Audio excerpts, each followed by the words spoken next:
President Trump launching new attacks on the media, as well as federal judges who ruled against his executive order on immigration. Good Monday morning to you. I'm John Scott. Hi, everybody. I'm Jenna Lee. And President Trump says federal judges got it wrong when they halted the travel restrictions on people entering the country from 7 majority Muslim countries. That, of course, part of his executive order. A U.S. Court of Appeals ruling could come as early as this afternoon, and we're going to be watching for that. Our chief White House correspondent, John Roberts, is live at the White House with more. John? Jenna, good morning to you. The White House is arguing in this case that it's the president who has the authority over immigration and national security and not a federal judge in Seattle. Also arguing that it's the president and not this federal judge who has the intelligence about threats facing this country. Let's take you back just a little bit. On Friday, the federal judge in Seattle, he's district judge, James Robarts, who, by the way, was a Bush-era appointee, granted a temporary restraining order which suspended many of the critical parts of the president's executive order on extreme vetting. That prompted a Twitter storm from the president, who took to Twitter to say, quote, "The judge opens up our country to potential terrorists and others that do not have our best interests at heart. Bad people are very happy." The president going on to say, "I have instructed Homeland Security to check people coming into our country very carefully. The courts are making the job very difficult."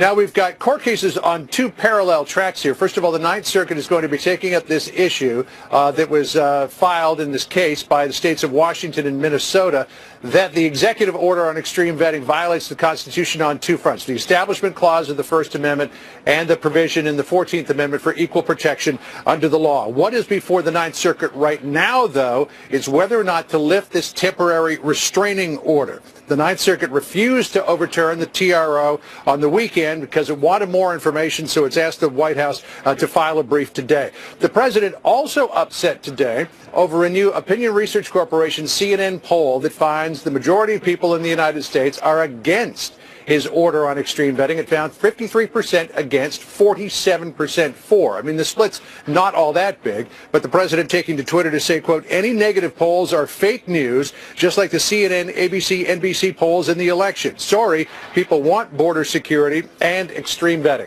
The White House has got until 6 o'clock tonight to file its response brief to the Ninth Circuit, looking for more information. It's possible, Jenna, we could get an opinion as early as 9 o'clock tonight, maybe before that, even if the White House gets its brief there more quickly than the 6 p.m. deadline.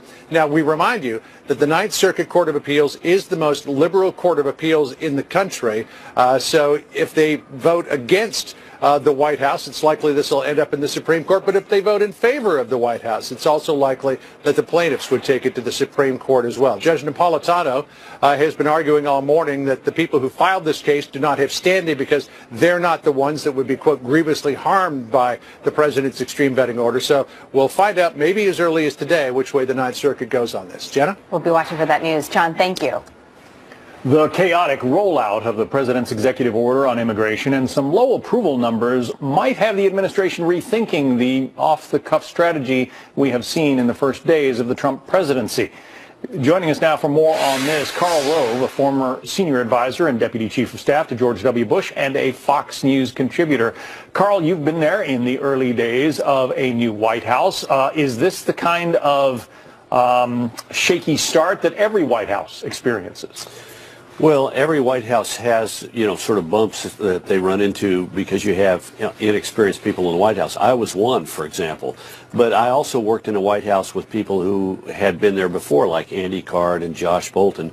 So this is a White House with far fewer people at the top who have had prior experience. And I think as a result, the rollout of the executive order was bumpier than most White Houses have. And I think the president was right to say we need to get our act together. The New York Times story referred to a 10-point checklist. We don't know exactly what's on that checklist, but I hope they got the right things on it to learn from this mistake, correct it, and be better in the future. The Times story that's out today, and it has a kind of a poignant portrait of the president. You know, his wife and youngest son are still living in Manhattan, where Barron goes to school. So it says that the president trundles off to the White House family quarters every night around 6:30 in the evening. And he's there by himself, still trying to get used to this new residence and this new way of doing things. Is that potentially part of the problem? Well, I don't think so. It would be wise to realize that, and I think this president understands it, he's a great schmoozer. So if you're going to be there alone in the evening, go up there and invite some people over for dinner. Either people in your, invite your new Secretary of State over for just a casual dinner. Invite Kevin McCarthy, the number 2 in the House, to bring a couple of people that he thinks are important to your future over. Have a bipartisan, bicameral, senators and House members, Democrats and Republicans, to come down and smoke a cigar on the Truman balcony and have a social a meeting for about half an hour, 45 minutes, an hour. So the president's time in the evening, don't let him just be alone by himself. If he's comfortable being around people for some part of that evening, take advantage of having the greatest place to bring people in the world, particularly after the last 8 years. I had a Democrat who served in the Congress when Bush was president, who's still in the Congress, who said, if you told me I would have been at the White House more when your guy, pointing to me, meaning Bush, was in office, than when my guy, meaning Obama, was in the office, I would have laughed, but that's the case. So President Trump could be the beneficiary of the distance that's grown personally between the Congress and the White House by making good and adroit use of it. One of the criticisms that's been leveled at the rollout of this executive order on immigration is that apparently the House Speaker's office, for instance, White House aides, other people critical to the chain here were left in the dark. How was it handled in the Bush administration? Is that typically the kind of thing that you would alert a House Speaker to? No, look, I think there are 2 mistakes. You put your finger on one of them. The first mistake is there needs to be a thorough, comprehensive review, a policy process that involves all the major players in the government who get a chance to mull it over, to talk about it. And if you have major disagreements, and apparently one of the major disagreements was, how do we handle green card holders, people who are permanent legal residents of the United States? The cabinet secretary involved, apparently, the Homeland Security Secretary, Kelly, objected to their inclusion. Well, they popped it out without giving him a chance to sit in the Oval Office and make his case and have somebody on the opposite side make the case. So first of all, there was a breakdown of the policy process. The policy process needs to be thorough, comprehensive, detailed. Every major player gets to be a part of it, and major disagreements get to be settled not by one-off, one guy walking into the Oval and saying, well, here's how I want to do it, but to say, Mr. President, we have a disagreement about a major point. Let's hear from the 2 people on different sides of this. The second problem is process versus execution. You do not want the people running the policy process to be the people in charge of executing.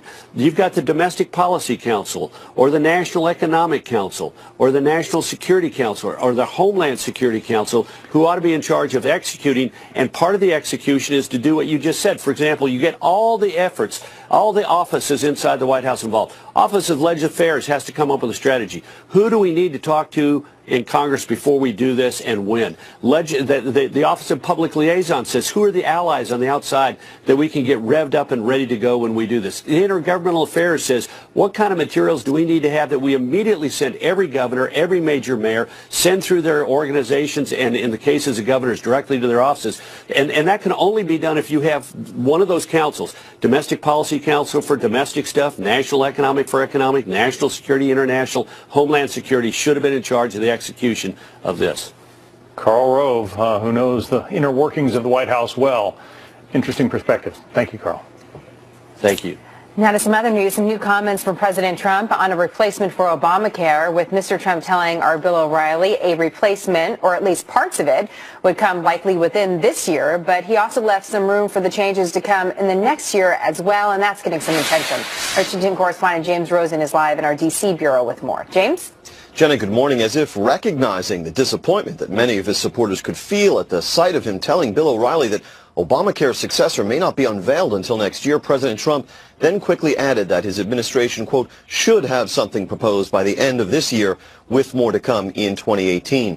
The time frame by when the Republicans controlling the House and Senate would be able to move legislation aimed at repealing and replacing the Affordable Care Act, even if they left some parts of President Obama's signature domestic program in place, appears to have shifted. At the Republican retreat in Philadelphia last month, House Speaker Paul Ryan outlined an aggressive timetable with the GOP proposal slated for rollout on the Hill in March.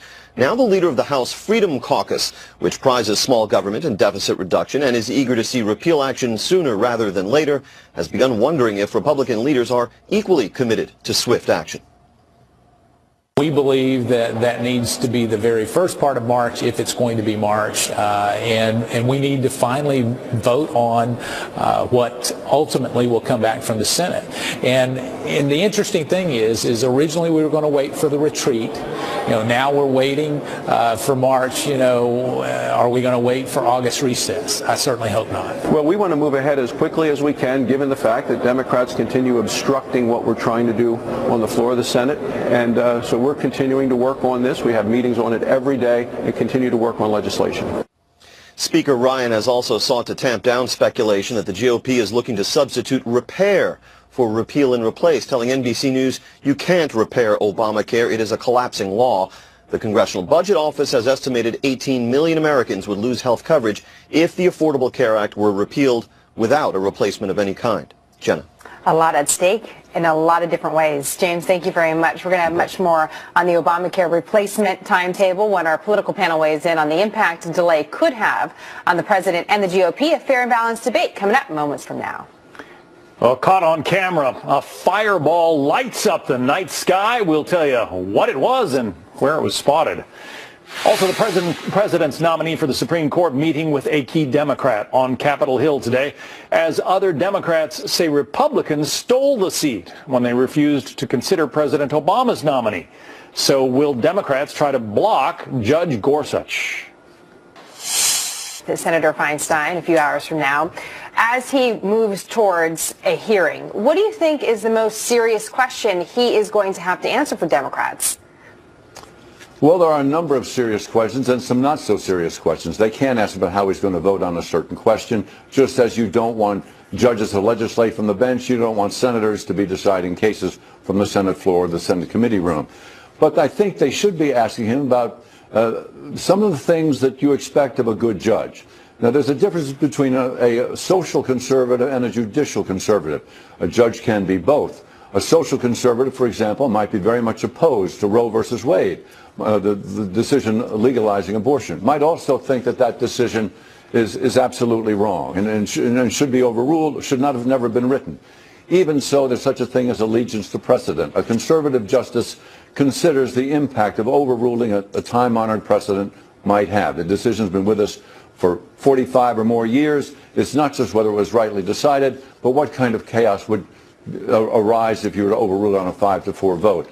Another important consideration I think the senators will be looking into is we talk a lot about judges not deciding cases, not legislating from the bench.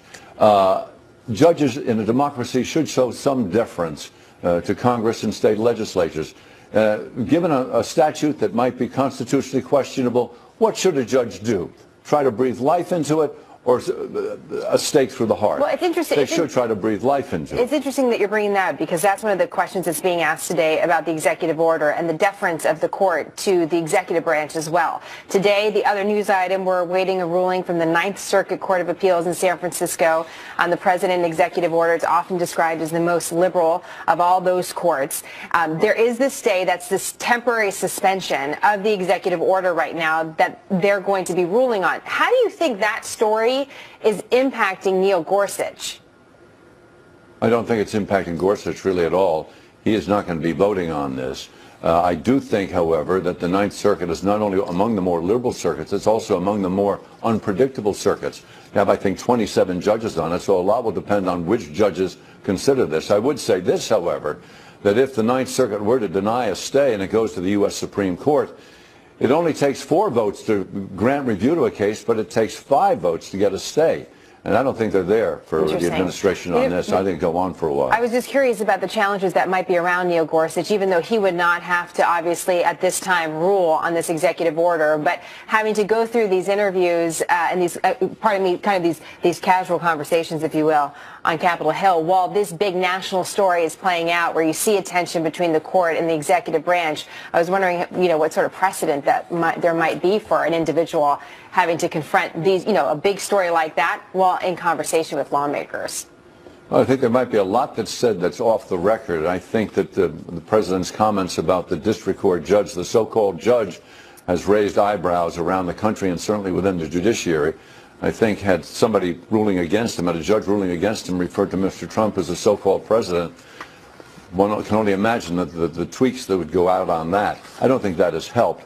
But I don't think it is an interesting conversation, and I think anything Gorsuch might say about it probably wouldn't say anything, but would be on deep background or off the record. I'm sure. Tim, great to have you back on the program. We always look forward to our conversation. Thank you very much. Thank you very much, Jenna.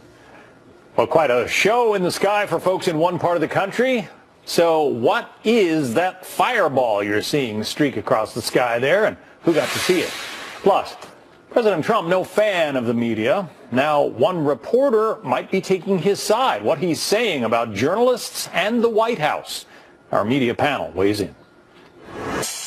News alert and a bit of saber rattling by China. This just a couple of days after the U.S. Defense Secretary James Mattis was in Tokyo saying that the U.S. would defend Japan's claim to what are called the Senkaku Islands. Well, just today, China sailed 3 of its warships past the Senkaku Islands. It claims them itself, as does the island of Taiwan. They are disputed. The United States believes that Japan has the legitimate claim. Now China has sailed its warships through Japanese waters, territorial waters, and past these Senkaku Islands. This again against the backdrop of Secretary James Mattis, who was in Tokyo a couple of days ago saying that the U.S. would defend Japan's claims.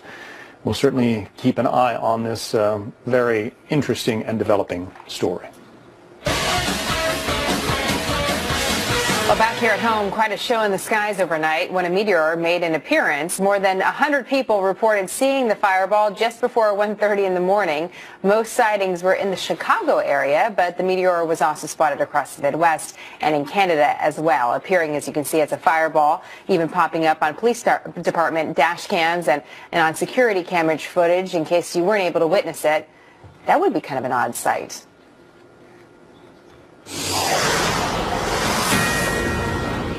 Fox News alert. President Trump is just now arriving in Tampa. This is tape playback from just a couple of seconds ago. You can recognize the distinctive paint scheme on Air Force One there. He is going to be making a speech at CENTCOM, Central Command, as well as Southern Command, both of which are located there in the Tampa area. You can see the military staff preparing to greet the president. It will be fascinating to hear what he has to say. We will certainly have that for you as we get it. With the media, that's what Trump calls it. You seem to think the media is also at war with Trump. Is that fair? Absolutely. But that's what you see. Can I read from your... Yes, I mean, I don't think that there would be anybody who would credibly disagree with this. Many journalists say absolutely not. This is not a war against Trump. You know, it's just like preposterous. And also, the interesting thing is then you can follow them on Twitter, where they are having a very personal war with Donald Trump. But very Or a war clearly, against lying and falsehoods. Very clearly, at the center of this is this new grail that we have. How are we going to take this guy down?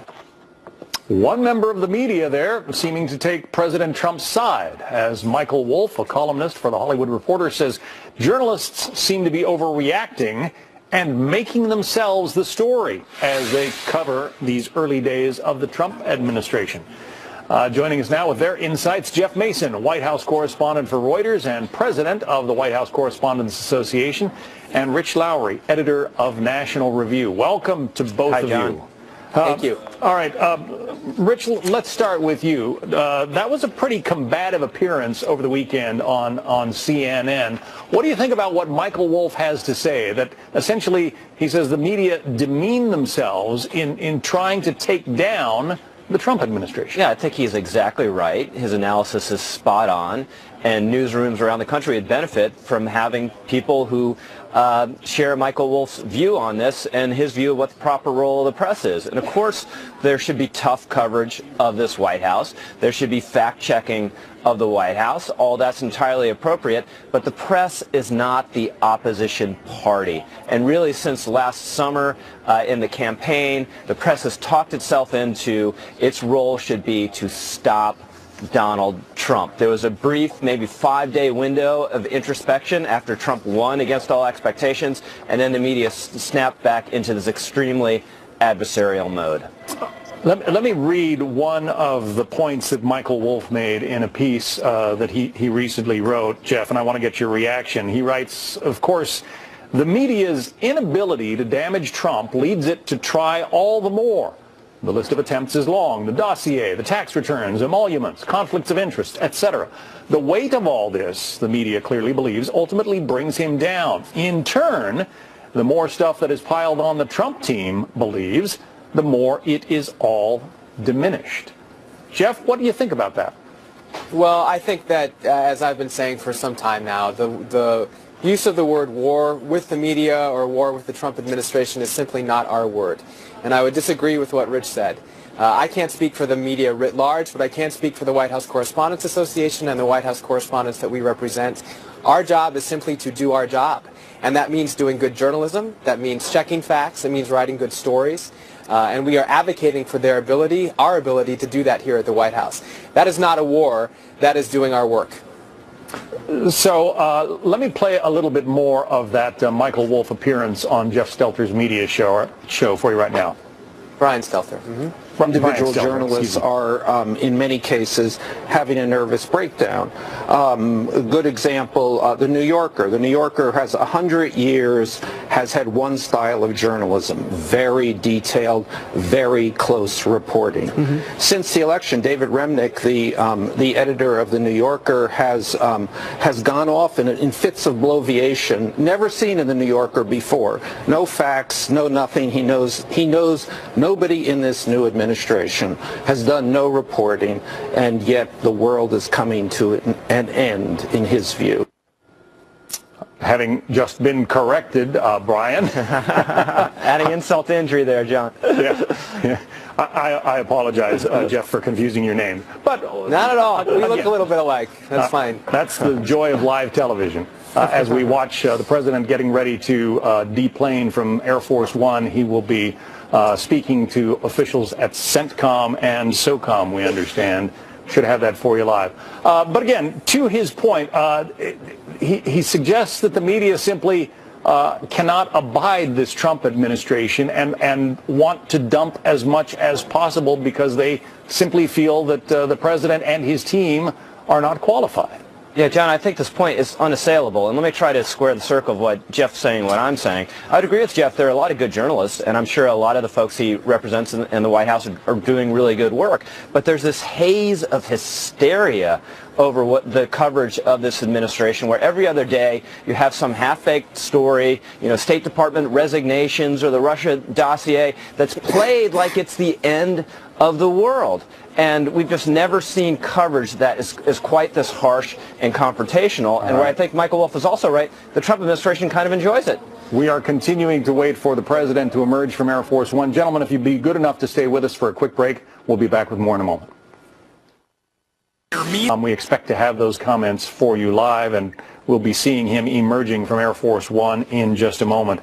Want to go back to our media panel, of course, talking about Michael Wolff's piece, in which he criticizes the media for its coverage of the Trump administration. Joining us once again, Jeff Mason, White House correspondent for Reuters and president of the White House Correspondents Association. Rich Lowry, of course, is editor of National Review.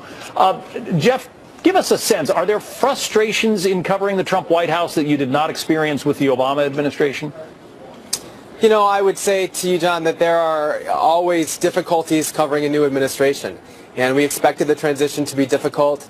There's a new team in place that hasn't been in the White House as long as the previous administration was, obviously. So there have been some growing pains. That said, we have actually had pretty good access to the president in the first 2 weeks of his administration, and that is good. You asked about frustrations. I will tell you, I didn't expect to have some of the discussions that we've had to have in terms of making sure that we stay in the press room, making sure that a press pool continues to cover the president. But we've had those discussions, and we've had them in a constructive way, and the outcomes have been positive. Let me read two more quotes from that Michael Wolff piece. First of all, the media's take on the Trump administration. Wolff writes, the media's view is that the Trump people are not only mendacious, but nincompoops. Alternative facts, ha-ha. To the media, it's a given that Trump is largely out of control and that people around him are struggling at all times to save him from himself and largely failing.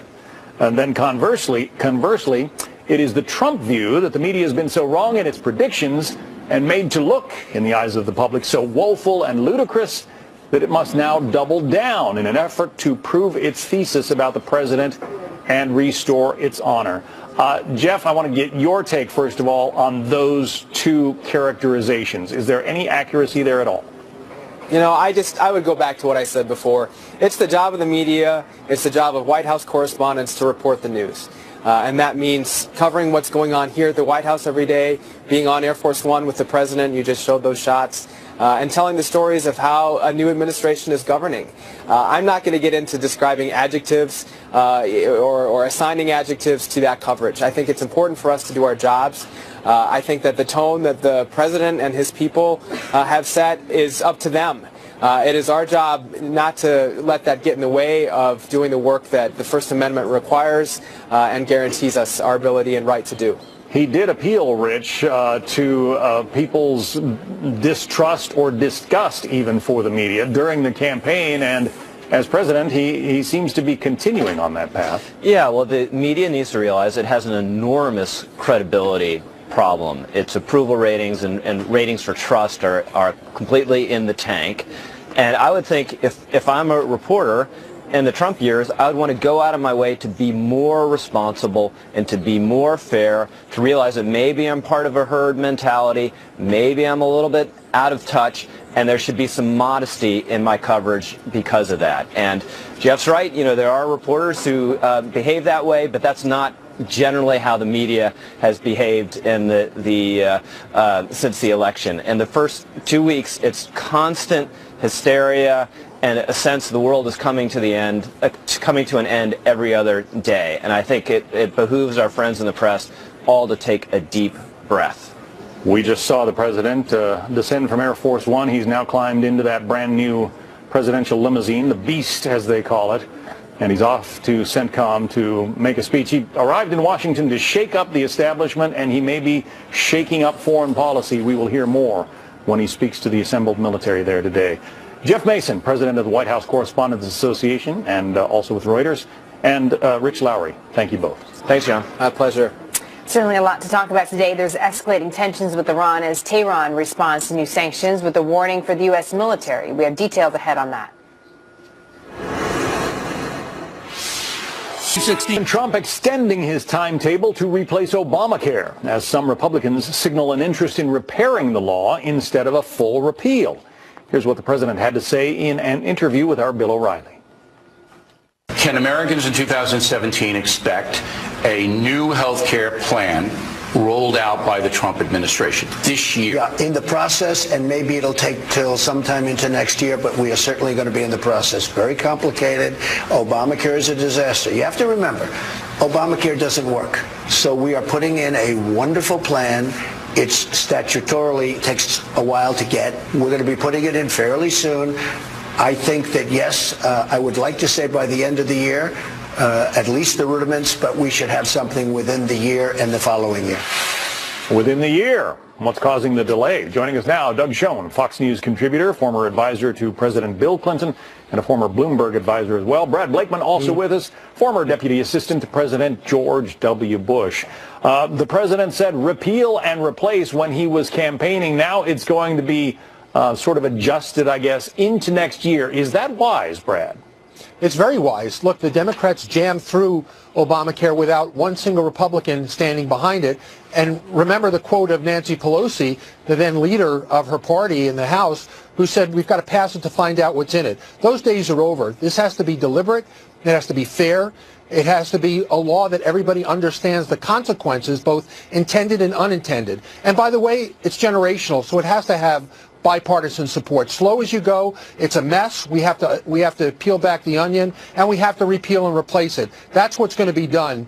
And it's going to be modified in the sense that we're going to keep those things like pre-existing conditions, having kids stay on their parents' policy to 26, but it's not going to be anything like we know Obamacare today. I suppose leaving it in place for some time, Doug, might make Democrats happy, but there are Republicans who are grumbling that, you know, they want this thing out of there yesterday. Well, yeah, because, John, this becomes a Republican problem now, and Brad may be right that this was a Democratic initiative, and Democrats got the blame and what little credit there was.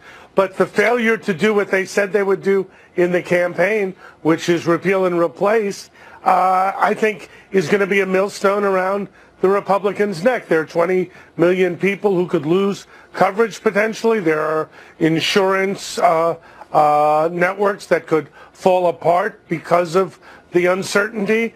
And frankly, we're in a very, very dangerous situation. And this is happening because the Republicans just don't know what to do. Well, what about the politics of it, Brad? I mean, if your go slow approach is what the president and his team intend to do, doesn't that, effectively ensure or try to ensure that it's going to be whatever replacement they come up with is going to be as least disruptive as possible?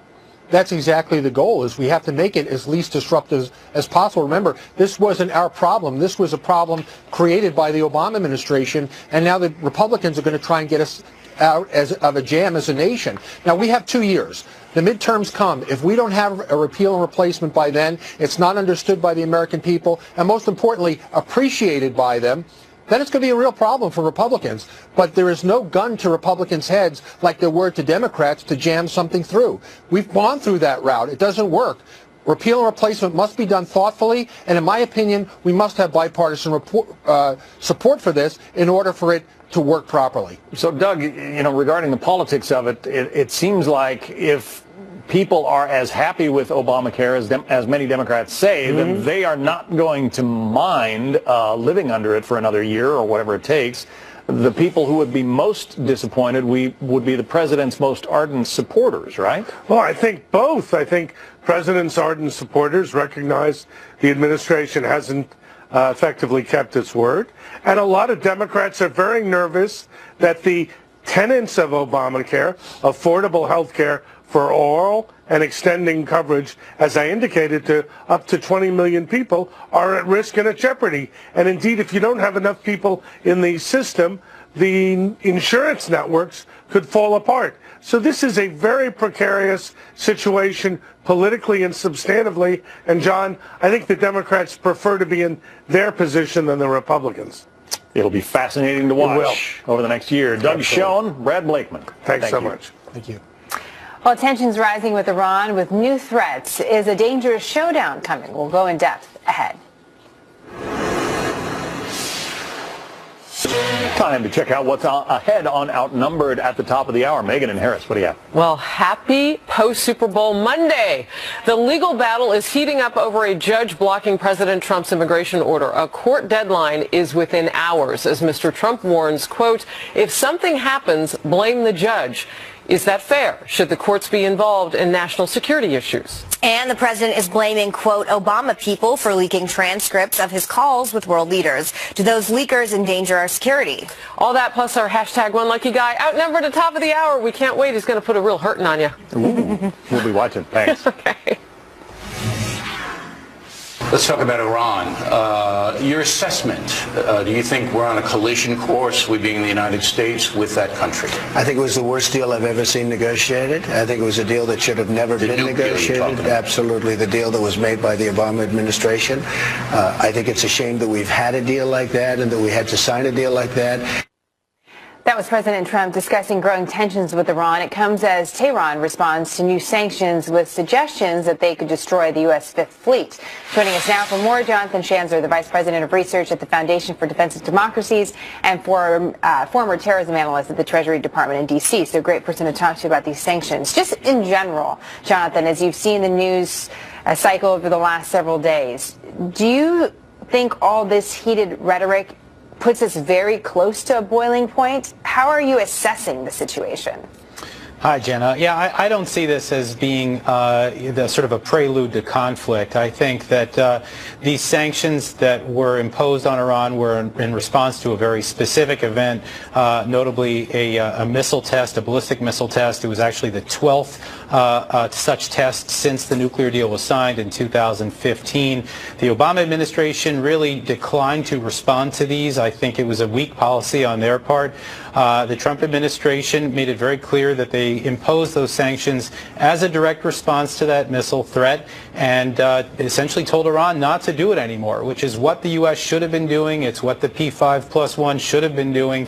So it was a very commensurate response to the kind of provocation that we saw last week. So how do you think the Trump administration should respond to these stories that are coming out of Iran through their state-sponsored news agencies, we should mention, that Iran is going to go after our base in Bahrain, and that in a few minutes' time they could also fire a missile at Tel Aviv? What should our response be, if anything, to that?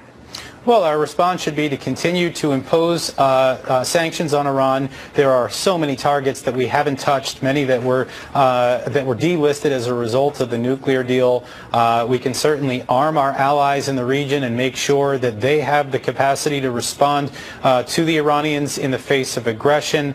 And I think we need to really start to impose the nuclear deal. In other words, let's make sure to enforce it so that when they step out of bounds, we have the ability to really to cause some pain. Let's talk more about the sanctions specifically, because over the last several years, we've talked a lot about sanctions, some of which you like, Jonathan, some of which you don't like. So what is it about these sanctions that you think are particularly effective, that they're actually getting that response from Iran? Well, look, we had a huge amount of pressure on Iran before the deal was signed. It was one of the things that the Iranians, I think, it's what brought them to the table in the first place, is that they were really feeling it, primarily because they were cut off from the financial system, the formal financial system. They couldn't bank anywhere. Right now, they're back on the system, but there are a lot of companies and international banks that still refuse to deal with Iran because of the risks involved. And so we don't even have, it's not the pain that they're feeling through the sanctions, but because people understand that Iran is a rogue actor, that's one of the main reasons why they're frustrated and perhaps why they continue to act out the way they do. I saw another news item, a very small article tucked away into the New York Post, and it was talking about Iran's nuclear chief claiming that he's stockpiling uranium. And I was curious your thoughts on that, especially in light of the nuclear deal. What is that all about? So this is natural uranium that they are bringing in. It is technically legal according to the deal, and it's one of those things that just really underscores how flawed the deal was to begin with, that Iran can do this legally, that it's part of the JCPOA, the Joint Comprehensive Plan of Action. What does Iran need all that uranium for, if not for a nuclear weapon? So again, it just underscores how flawed it was, why we do need to get back in there and try to enforce things and maybe even change things a little bit. We'll see what the next step is from this point on. Jonathan, great to have you back in the program. Thank you. Pleasure. New in our next hour of Happening Now, a suspect arrested in the murder of a New York City jogger 6 months after her brutal death. What police say was the motive for the murder of Karina Vetrano.